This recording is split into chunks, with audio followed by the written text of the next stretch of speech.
알파벳만 알아도 영어 문법 잘할 수 있다의 조성흥입니다.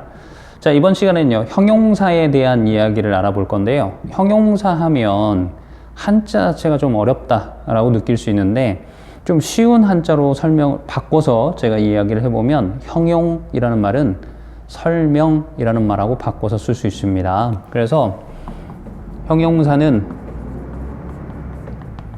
설명하는 말이다 라고 알아두시면 되겠어요. 그러면 무엇을 설명합니까? 라는 부분이 생기는데 바로 명사를 설명하는 말이다 라고 이해하시면 되겠습니다. 그러면 명사를 설명하는데 어떤 방식으로 설명을 할 수 있습니까? 라고 물어볼 수 있는데 명사를 설명하는 방법이 두 가지가 있어요. 첫 번째는 많이 들어보셨죠? 명사 수식이라는 방법이 있고요. 두 번째는 보어 자리에 들어가서 명사를 설명하는 방법이 있습니다. 그러면 이제 첫 번째 방법인 명사 수식부터 좀 알아보면 보통 우리가 이제 수식이라고 얘기하면 꾸며준다 라고 많이 알고 있습니다. 그런데 막상 꾸며준다를 어떻게 설명할 수 있나요? 하면 좀 어렵죠. 설명이 안 돼요. 나는 알고 있는데 설명이 안 돼. 그러면 이 부분을 조금 더 명확하게 제가 해드릴 필요가 있겠죠. 그래서 제가 만들어낸 표현인데요. 수식이라는 표현은 이렇게 바꾸도록 하겠습니다. 가장 가까운 자리에 있다. 이게 수식이라는 말의 뜻이에요. 자, 가장 가까운 자리에 있다. 느낌이 좀 오나요? 그런데 얼만큼 가까이에 있어야 된다고요? 가장 가까이에 있어야 된다고요. 이걸 잊으시면 안 됩니다.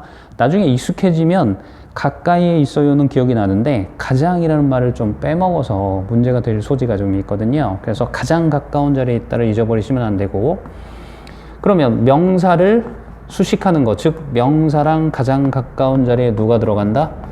형용사가 들어간다. 이렇게 얘기할 수 있네요. 근데 어디서 많이 들어본 익숙한 이름이죠. 우리가 알고 있는 명수형, 무한도전 2인자, 1인자는 재석이 형, 그죠? 그러면 유재석과 명수형이 있을 때 만약에 프로그램 개편을 한다고 하고 한 명을 빼야 된다고 하면 누가 남아요? 그렇죠? 유재석이 남죠. 그러면 명수형은 빠져야 되겠네요. 그래서 명사, 수식, 형용사는 뭐 할 수 있다?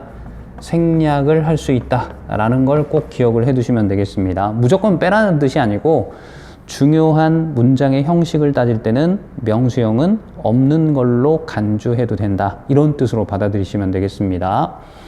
자, 그러면 가장 가까운 자리에 있다를 조금 더 구체적으로 설명을 해볼게요. 명사가 있을 때 이때 명사는 n, 나운의 줄임말로 이렇게 표시를 하겠습니다. 가장 가까운 자리가 어디죠? 앞이나 뒷자리죠. 이 자리에 누가 들어간다고요? 형용사가 들어가게 됩니다. 형용사는 adjective라는 단어의 줄임말로 A라고 저는 표시를 하겠습니다. 자, 그러면 명사랑 가장 가까운 자리에 형용사가 이런 식으로 들어갈 수 있다라고 보시면 되겠고, 그러면 앞에 오는 형용사와 명사 뒤로 오는 형용사의 차이가 있겠죠? 어떤 차이가 있냐면 한 단어짜리 형용사는 명사 앞으로 갑니다. 그러면 명사 뒤로 가는 형용사는 그렇죠. 두 단어 이상으로 이루어진 형용사라고 보시면 되겠습니다. 그런데 여러분들이 이제 한 단어짜리는 앞에서 많이 봤어요. 그래서 익숙해서 잘 알아요. 그런데 두 단어 이상이라고 하면 이론적으로는 알고 있어요. 두 단어 이상은 뒤로 간다. 그런데 이게 막상 단어를 늘어 놓으면 이게 두 단어인지 한 단어인지 이걸 잘 구별을 못할 수가 있습니다. 그래서 제가 예를 들어 설명을 해드리도록 하겠습니다.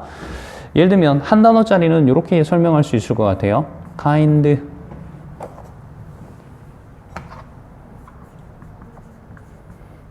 boy, 친절한 소년, 이렇게 한번 얘기를 해볼게요.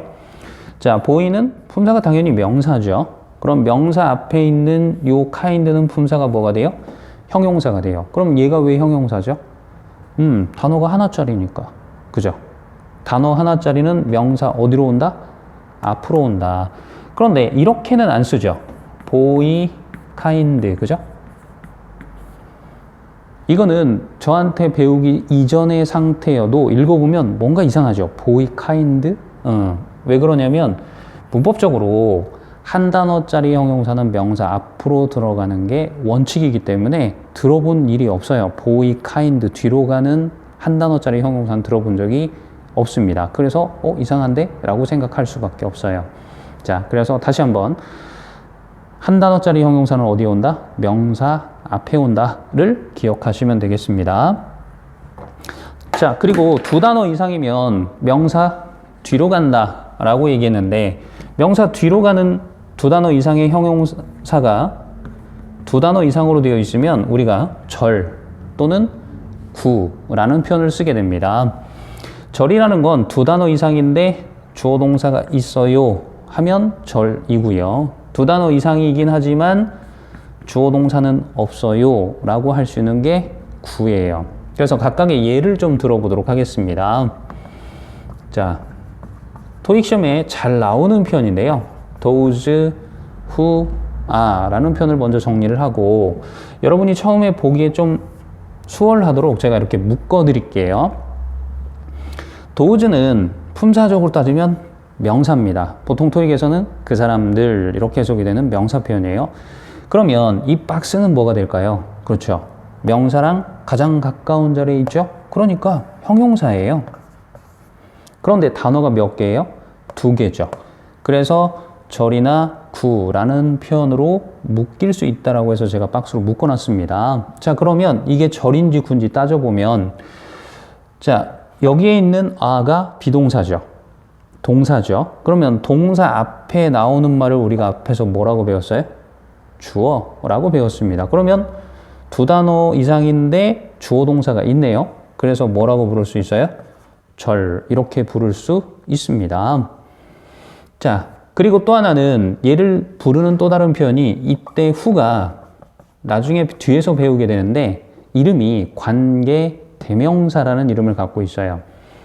그러면 관계 대명사로 시작을 했고 뒤에 주어 동사가 왔으니까 관계 대명사 절 줄여서 관대절 우리가 이렇게도 부를 수 있는 표현이 되는 겁니다. 자, 두 번째는 구의 형태를 좀 알아보도록 할 건데요. 여러분은 언제 행복하세요? 저는 뭐 밥 먹을 때도 행복하고요. 강의할 때도 행복하고요. 잠잘 때도 되게 행복합니다. 물론 놀 때도 행복하고요. 먹을 때도 행복해요. 자, 여튼 우리가 행복한 일 중에 하나를 제가 한번 써봤는데요. time to sleep. 우리가 보통 이걸 잠잘 시간, 잘 시간 이렇게 많이 얘기를 합니다. 자, time은 품사가 명사다라는 걸 다 알고 있으시죠? 자, 그리고 to sleep은 조금 전에 우리가 배웠던 투부정사에, 그죠? 투부정사는 동사 원형 앞에 to를 붙인 형태다라고 얘기를 했는데 그럼 단어가 몇 개가 되죠? 두 개가 되죠. 그래서 두 단어 이상이니까 명사 뒤쪽으로 갈 수 있습니다. 자, 그런데 명사가 있고 이 박스는 그러면 품사가 뭘까요? 명사랑 가장 가까운 자리에 있으니까 뭐라고 부르면 돼요? 형용사예요 라고 부르면 되죠. 그러면 형용사인데 이제 주어 동사가 있는지를 이 안에서 따져볼 텐데요.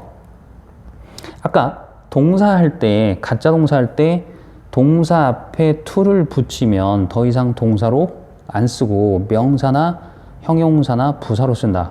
그렇게 얘기를 했었습니다. 그러면 동사가 아니란 얘기죠. 그럼 동사가 있어야 그 앞에 나오는 걸 주어라고 부를 수 있는데 동사가 없으니까 주어도 없다라고 얘기할 수 있겠네요. 그러면 주어 동사가 없으니까 두 단어 이상으로 되어 있지만 주어 동사가 없어요. 그럼 구라고 부를 수 있겠죠. 그래서 형용사 역할을 하는데 주어 동사는 없어요. 그래서 구라는 표현을 쓸 수 있고요. 또 하나는 아까 우리가 배웠던 것처럼 얘의 이름이 투부정사죠. 그래서 투부정사로 되어 있는 구다 라고 해서 투부정사 구라고 부를 수도 있고 또는 나중에 다시 한번 언급이 되겠습니다만 to를 빼고 부정사 구라고 부를 수도 있어요. 그래서 투부정사라는 말과 부정사라는 말은 같은 말이기 때문에 이렇게 정리를 할 수 있겠습니다. 그래서 최종 정리해보면 명사 수식이라는 표현은 명사랑 가장 가까운 자리에 있다. 그렇죠? 그래서 생략이 가능하다. 명사 앞이나 명사 뒤에 형용사가 올 수 있는데 한 단어짜리는 명사 앞으로 가고 두 단어 이상이면 명사 뒤로 온다. 근데 여러분들이 좀 약한 부분이 한 단어짜리는 명사 앞으로 온다는 건 좀 잘하는데 두 단어 이상으로 이루어져 있으면서 명사 뒤로 오는 형용사가 좀 약합니다. 그래서 명사를 기준으로 어쨌든 가장 가까운 자리에 있으면 형용사다를 꼭 기억을 해두시면 좋을 것 같고요. 두 단어 이상이면 명사 뒤로 오는데 두 단어 이상인데 주어 동사가 있으면 절, 두 단어 이상이지만 주어 동사가 없으면 구 이렇게 얘기를 하고 각각의 예문을 좀 기억을 해두시는 게 좋겠습니다. 그래서 those who are 시험에 잘 나온다고 제가 얘기했었고요. 얘도 마찬가지죠. time to sleep 이렇게 기억을 해서 형용사 절, 형용사 구 이렇게 기억을 해두시면 명사 수식하는 형용사에 대한 전반적인 이해는 되실 겁니다.